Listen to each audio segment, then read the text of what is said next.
Hello everyone and welcome to Buddha's birthday ceremony. We'll have the opening speech by Young O Sunim Jito Popsa.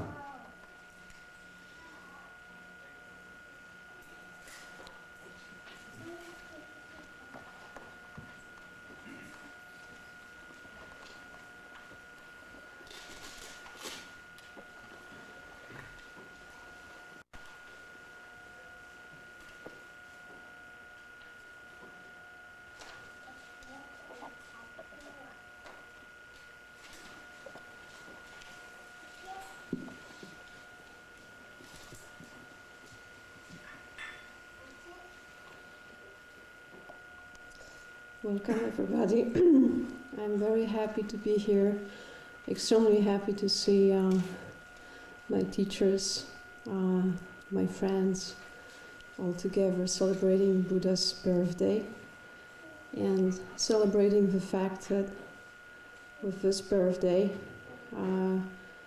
we can remind ourselves that we can be born as Buddhas again. We can just be born every moment, the Buddha mind in ourselves. So that's exactly what I celebrate today. And I also celebrate the fact that I have the opportunity to learn from a teacher. And also I celebrate the fact that we are willing to learn. So I hope this will be a beautiful, beautiful ceremony and will be like the petals of these lanterns. Lotus lanterns. So I wish you a great time today and welcome to the ceremony.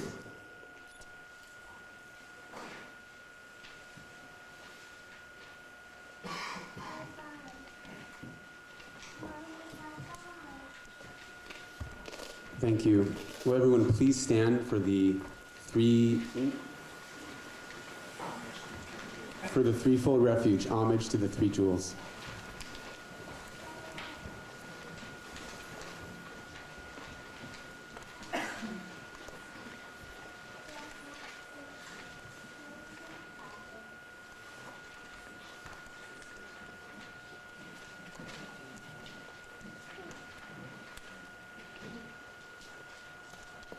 We'll first chant them in English and then in Korean.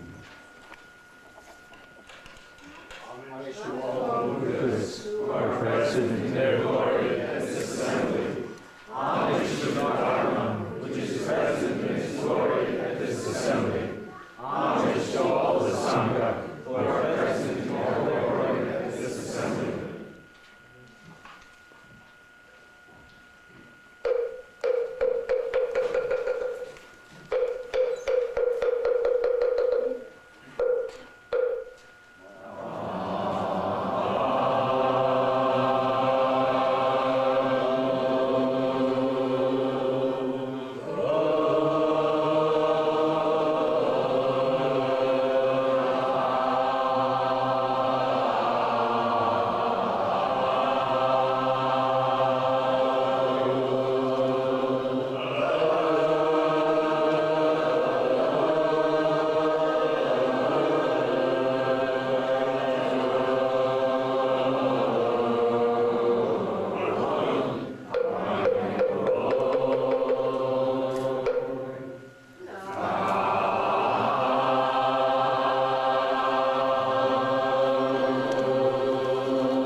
Please be seated.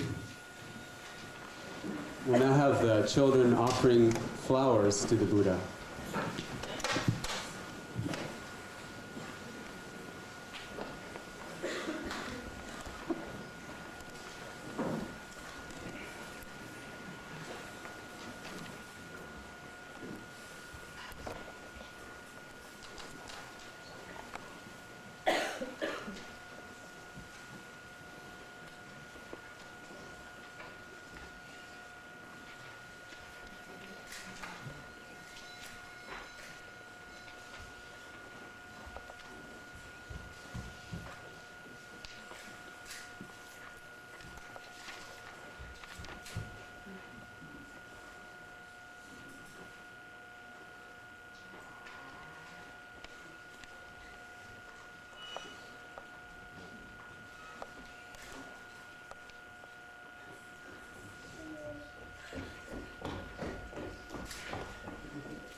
Thank you very much.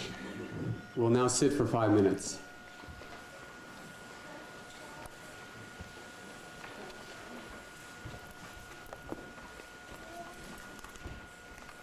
We'll now have short talks from the different families around the world. First speaking will be Mushimsanim Jido Popsa for the Asian family.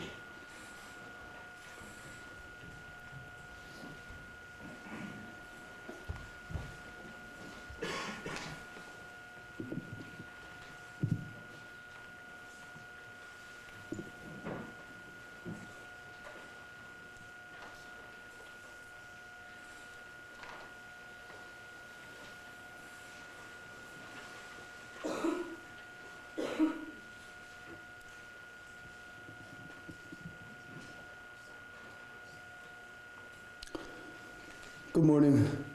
It's wonderful to be here representing the Asian family with my beautiful Asian face. But nowadays, everything's not just the way it is. When you look at things, they're always changing. Sometimes Asian becomes American, American becomes Asian. This whole world's changing all the time. I come into this Dharma room and I look at this calligraphy over here, and it says, outside of mind, no Dharma. But if you read it crosswise, it says, no mind, outside of Dharma. So if you read it this way, you get one thing. If you read it that way, you get another thing. Correct is to read it that way, from top to bottom. But my name is Mushim, so I see the Mushim. So you have to be careful not to attach to your name or your creed or your race or anything. So I'm very happy to be here, and I just want to say that many people in Asia really appreciate our practicing, our quantum school of Zen practicing in America, in Europe, and in other places. I often get phone calls, or I meet people who have visited our centers, and I would say 99% of the feedback is very positive, very good. And people tell me when they have visited our centers that they really feel like meditation is happening. Like people are practicing meditation and they're finding the spirit of Buddhism and the spirit of the true Dharma. And this is very encouraging to us because we're trying to further this international kind of practicing and teaching, and we have been working very hard in Asia to build Musangsa, to build our Keromsan International Zen Center. And that only can happen when East and West completely meet and disappear, dissolve into each other, and we find some common ground between each other. So I'm very happy to report that that is happening more and more.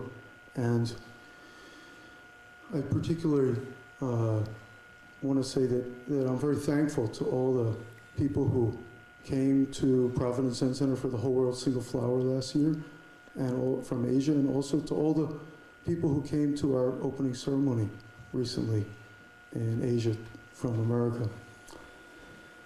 Mongong Zen master said once, if you want to find the Buddha's mother, look on the tips of 100 grasses. Don't look elsewhere, look in the grasses. So what does that mean? Today, the sun is shining, the grass is green, and hopefully we'll have a good ceremony here. Thank you.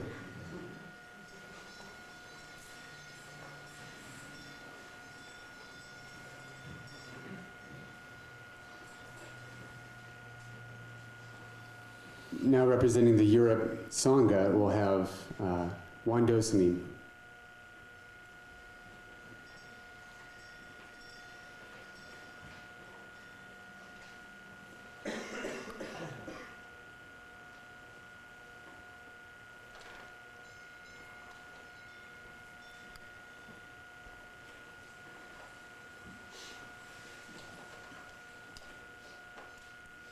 Congratulations for this nice Buddha's birthday. And so the announcement say I'm from Europe, but the last few years I spent mostly in Asia. So only the last year I was back in Europe. But it doesn't matter where are you from. Most important, we are here and celebrating Buddha's birthday. But when Buddha was born, it was a long time ago. And what we celebrate, for me, it's not only the historical Buddha, it's something more. We have a nice golden Buddha statue here behind us, and as I know it's Shakyamuni or Sogamuni. So he was born,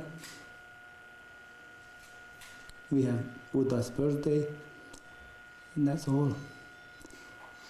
I cannot say more. Thank you very much.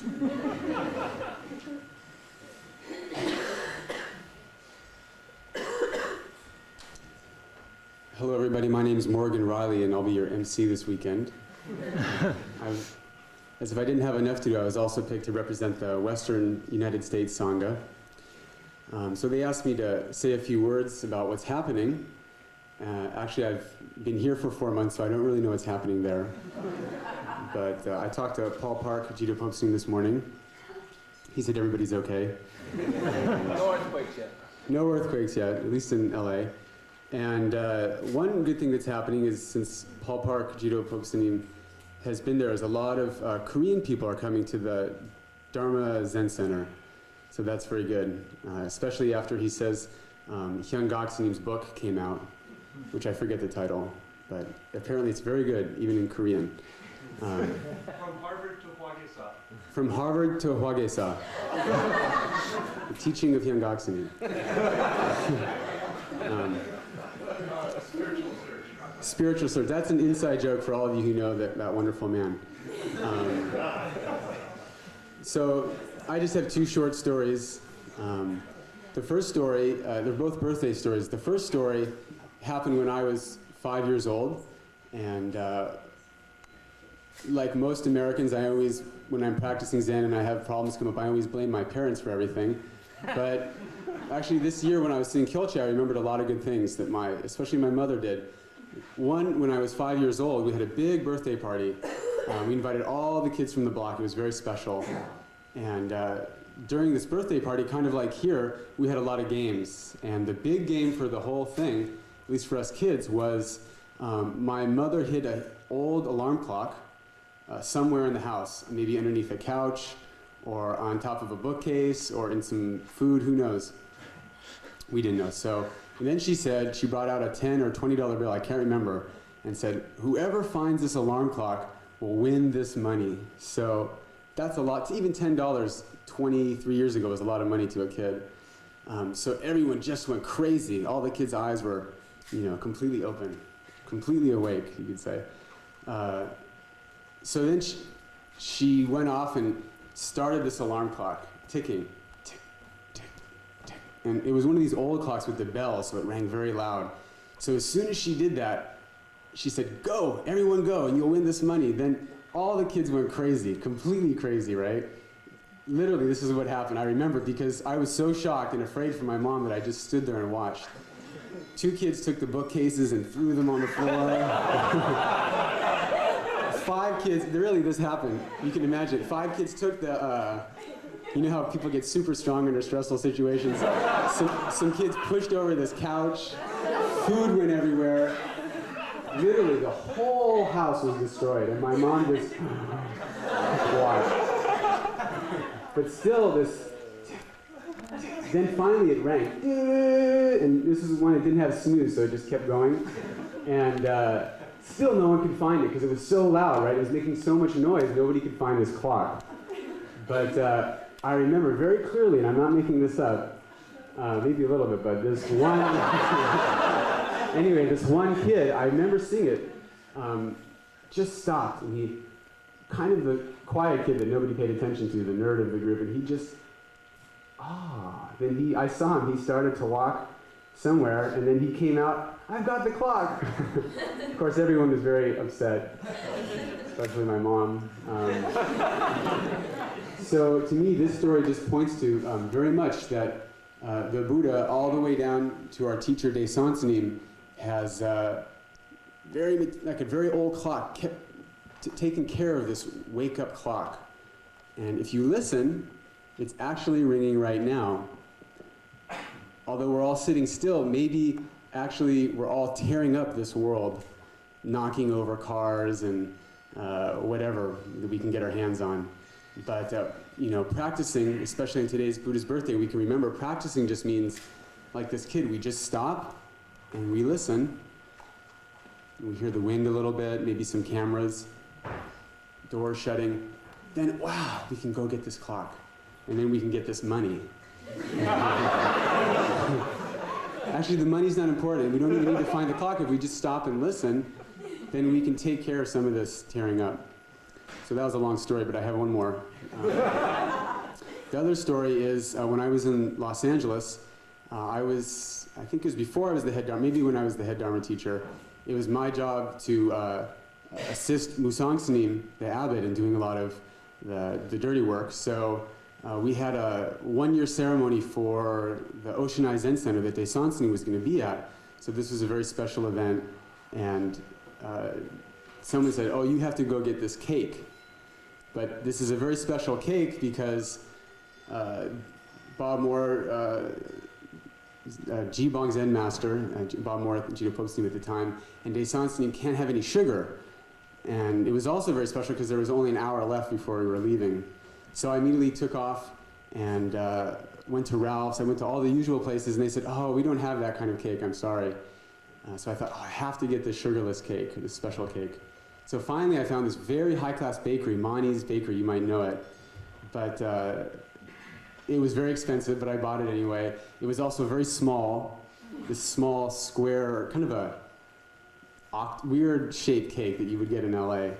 But I thought, wow, this must be a great cake. It's like $30 or whatever, it's very expensive. So I brought it back, and I just wanted to impress Daesansanim with my hard work, so I went to the door and knocked, and he said, "Oh, come in, what's happening? Are we going? Where's the cake?" And then I showed him the cake, and he said, and I'm not sure if it was square or if it was round, but anyway, for the story, we'll say it was square. And he said, "That's not a correct birthday cake. A correct birthday cake is round." And he said, "You have to get another one." And we had no time. So I felt very bad.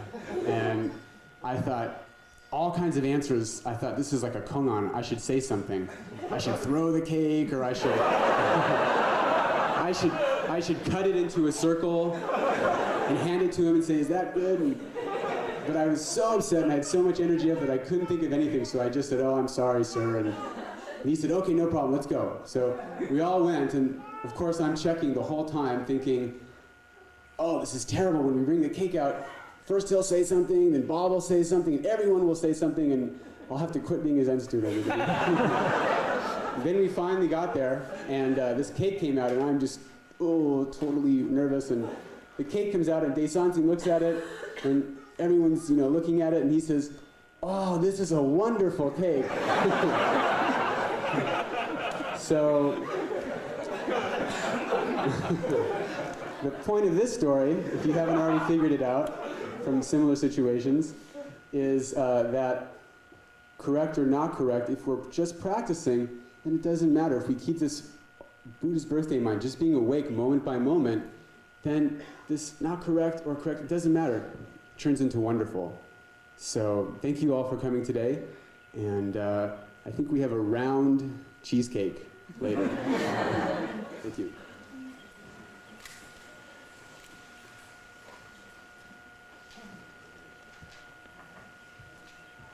So we'll now hear from Ted Mell from Central USA. Thank you.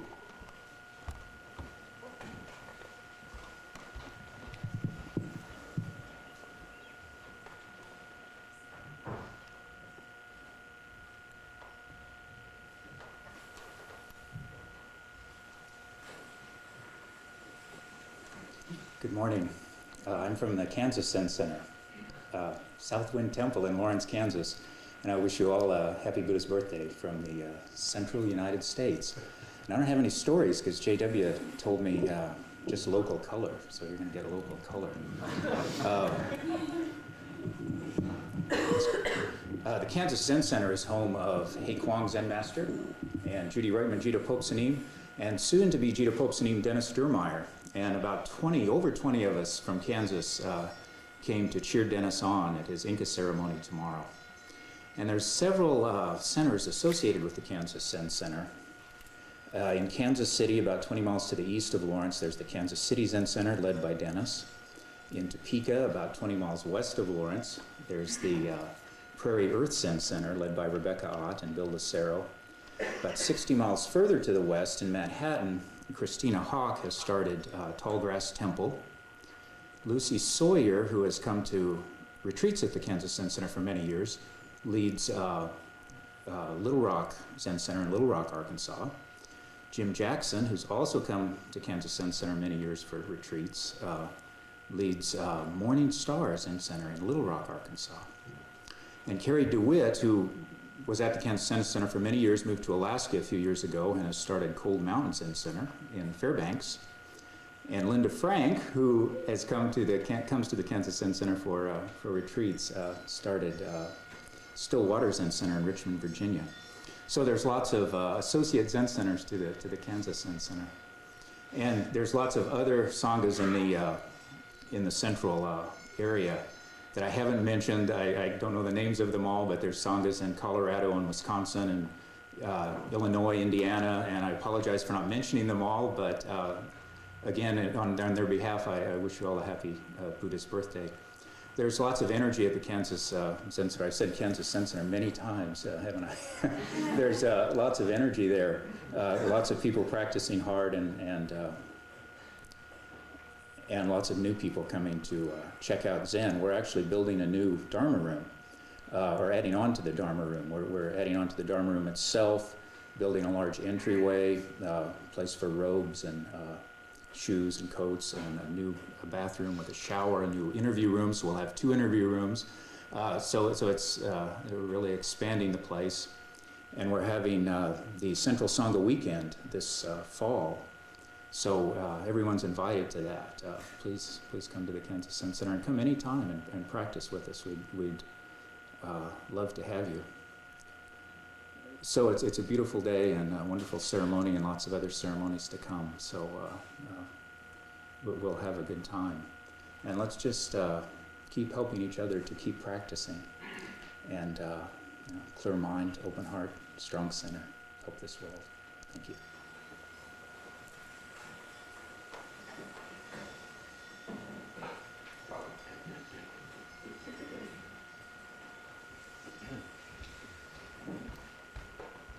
we'll hear from Jan Potemkin from the Eastern United States.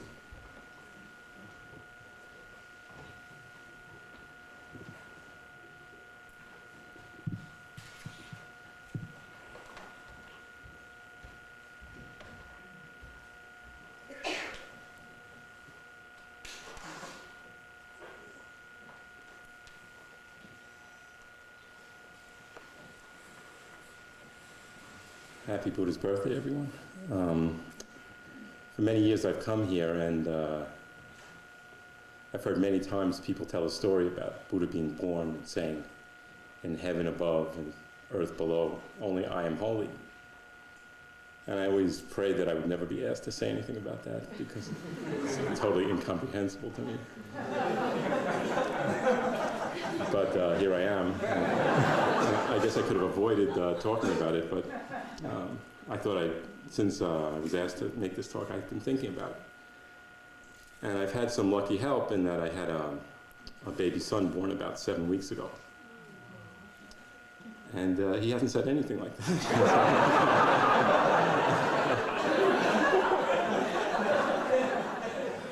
But I've been watching him, and it's very interesting. At first, a kid like that is born, and you know, he's very clear and very powerful in a strange kind of way, but also completely helpless. And everyone's shoving their face in his face and shoving cameras at him and expecting him to do this and to do that. And then if he happens to do something like smile,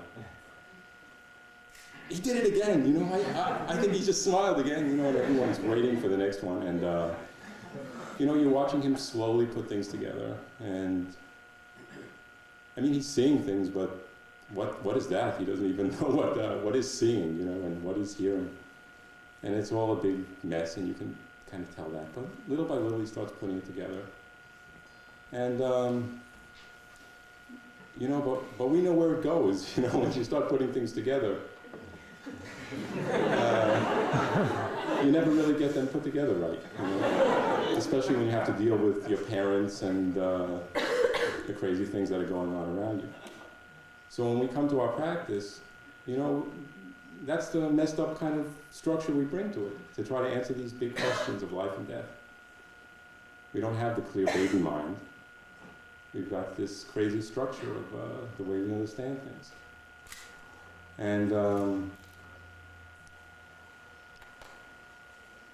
I think what we can learn from Buddha's example is that there's a confident baby who can say, only I am holy.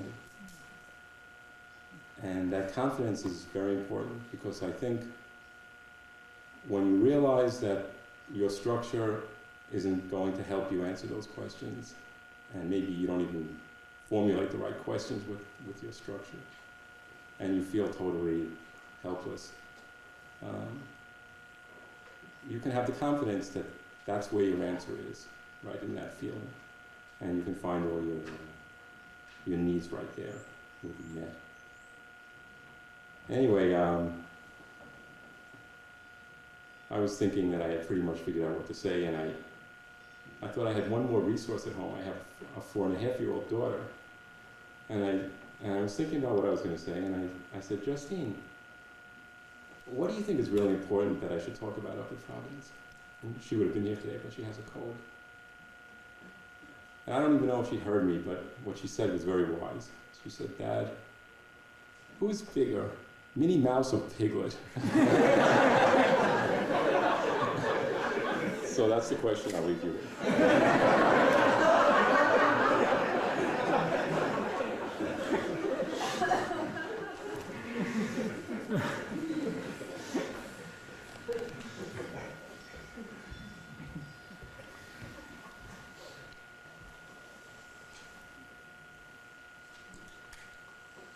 We'll now have a poem by Jeff Kitsis, Jito Popsanim, who couldn't be here today, and that will be read by Judy Reutman, Jito Popsanim.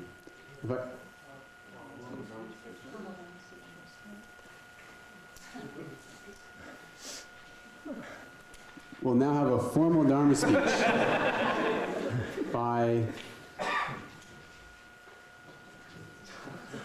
Chongansanim. Sorry about that. Yeah.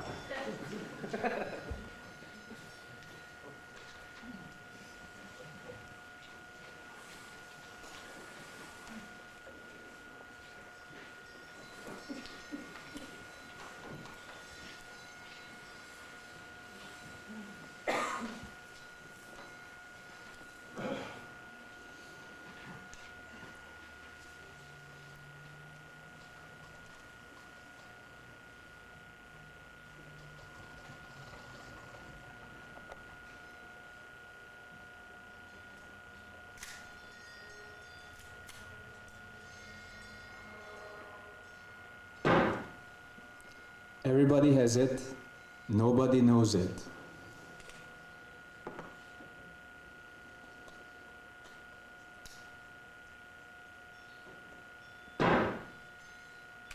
It is never born and it never dies.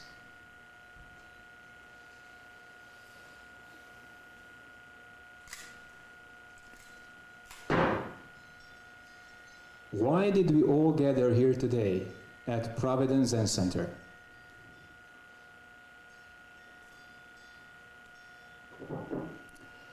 "2,544 years ago, Gautama Siddhartha was born. He sprang from his mother's side, took 7 steps in the 10 directions, and at the end he said, 'Under the heaven and on the face of this earth, only I am holy.' Do you believe that? Until he reached age 28, he lived in his father's palace. He was a prince, and he never saw what lied outside of this palace. Finally, when he made his first trip, he saw the 4 misfortunes that can happen to a human being. Then he decided to leave this palace and started out on the ascetic path. Do you believe that? He practiced very, very hard for 6 years. Then he saw the morning star and attained enlightenment. After that, he taught for 49 years and left behind 84,000 volumes of scripture. Do you believe that?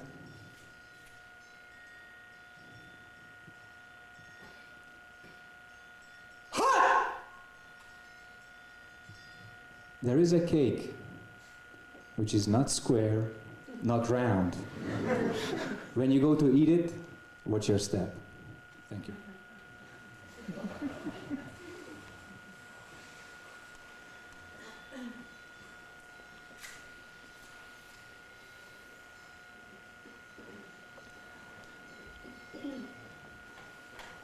Thank you very much, Chongansanim Jidopopsa. I want to apologize.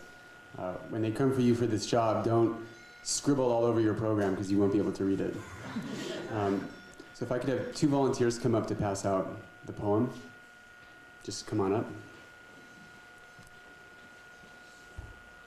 This is a Buddha's birthday poem by Jeff Kitsis, Jidopopsanim, who couldn't be here today, and this will be read by Judy Reutman, Jidopopsanim.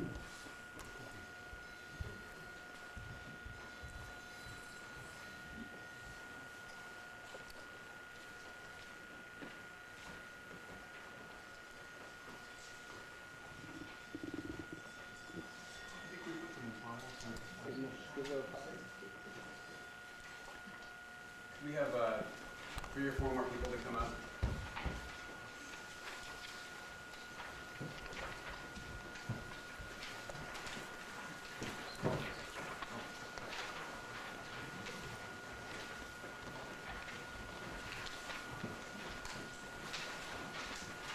Perhaps instead of passing them one by one, you could just send them down rows.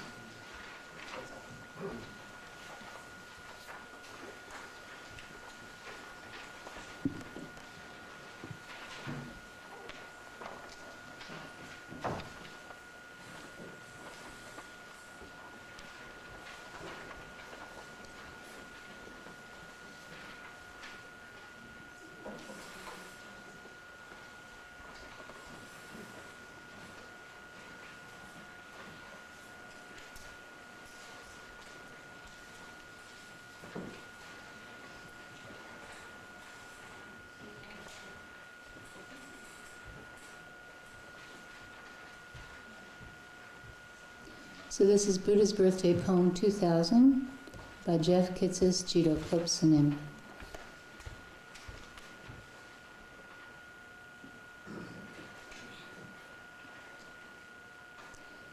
Baby Buddha, bursting from his mother's side, walks 7 steps and cries, "Heaven above, earth below, only I am holy."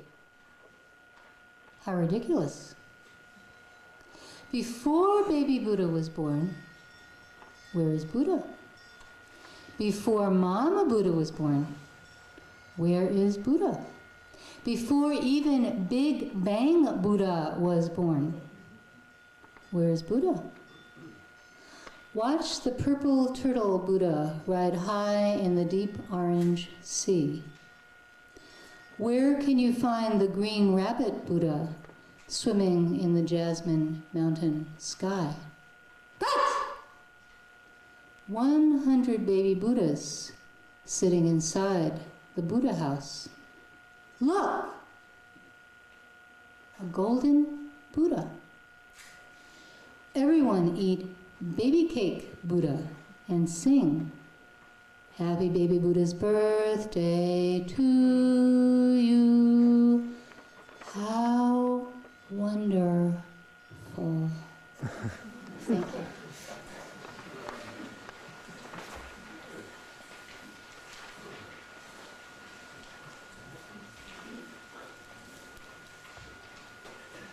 We'll have a talk by Paul Park, Jito Popsanim, about why we celebrate giving today on Buddha's birthday. Oh, I'm sorry, we have a special unannounced.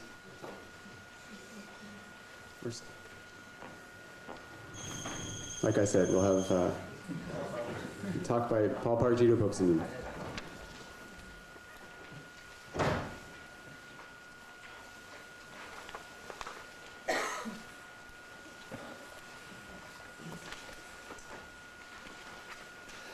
So welcome everybody to the Buddha's birthday. And within this Buddha's birthday ceremony, we have another little ceremony. It's called giving ceremony. I'm sure you all understand what this means.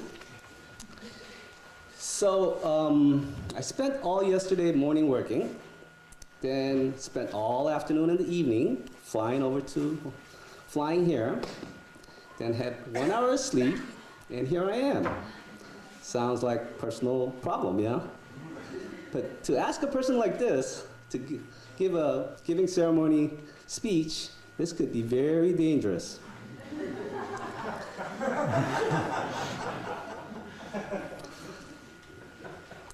So, wise person once told me, it's not how you make or how much money you make, it's how you spend your money. That's very important. So what does this mean? I know some of you are sitting out there going, I know how to spend money. I go to department store and buy me jackets, buy me jewelry, spend money. I go to the market, I spent money, no problem. But is this spending your money correctly? So there's a couple of stories that I like to tell. One's about an old gentleman in China named Layman Tang. So this gentleman, we all know, was a very poor person at latter part of his life. He would weave baskets and live in a cave with his family and eking out a living by selling the baskets.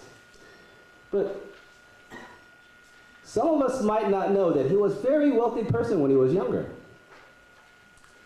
And he was very wealthy, and he was also very giving. He very much believed in Buddhism, Zen Buddhism, so he was very much into giving. So he was always giving things away, giving money away. People would come to his house and ask for money. He had no problem giving it away, giving it away. Every time somebody would come, give it away. Then he started to see this pattern forming. It's the same people keep coming back for the money and things. Same people, year after year. He's like, we have a little problem here. They're not learning anything by me giving them money. They're just spending learn that they don't have to do anything, just come back. So what he decided to do was put all his wealth on a boat, took it out to the middle of the lake, and sank it. Why was that? Wasn't there any poor Zen center or poor temple in the area? So and there was just another Korean gentleman, long time ago. He was very wealthy, but he was such a miser. He would not spend any money on anybody, including himself or the family. He lived in a very modest house, maybe not even modest, more like poverty-stricken house, always wore tattered clothes, but he would always loan out money, and all he would ever do is badger people for his money back. That was his favorite pastime. Give me my money. You owe me money. And also, he wasn't interested in eating good food. So his meal consisted of rice and soy sauce. One bite of rice, one taste of soy sauce. One bite of rice, one taste of soy sauce. Nice and salty. So, you know, in Korea they have a lot of side dishes, but this man just did not believe in any side dishes. But one day, he goes out to the market, comes back with this very expensive salted dry fish. Everybody's very surprised. His sons are going, man, we're gonna feast tonight, look at that. But he doesn't take this fish to the kitchen, he takes it into his room and hangs it from the ceiling rafter. Everybody's going, what the heck is this man doing? So mom brings in the usual rice and soy sauce, family gathers and they're eating. So old man takes a bite off his rice, looks up at the fish and going, soy sauce. Right? Takes a bite at the rice, soy sauce, So the kids, oh, okay. So the youngest kid, bite at the rice, Old man gets very upset. Don't look at it more than once. You'll wear the fish out. Now this man was a miser. So this man, when he died, well, just before he died on his deathbed, he requested a special coffin maker.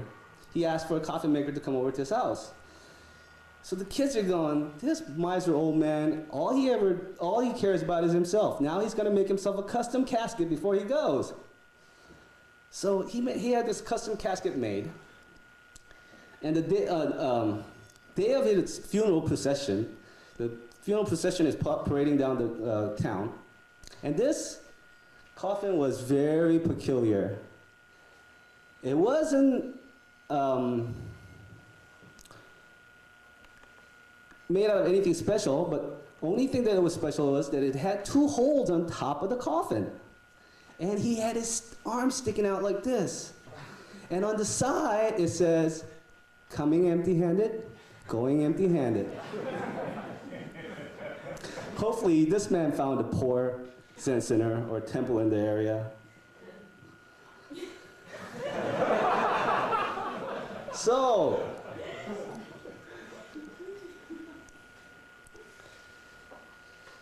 this 2 different men figured out at different time what is the correct way to spend their money. So in our school, we always talk about correct situation, correct relationship, and correct function. Does that only pertain to another person, a family, or human being, or dog, or whatever? No, I think it also pertains to house, car, money. So knowing how to spend your money correctly, knowing the correct situation, correct relationship, correct function with your money, I think is very important. So I have one last question for you today. Do you know how to spend your money correctly? Thank you very much.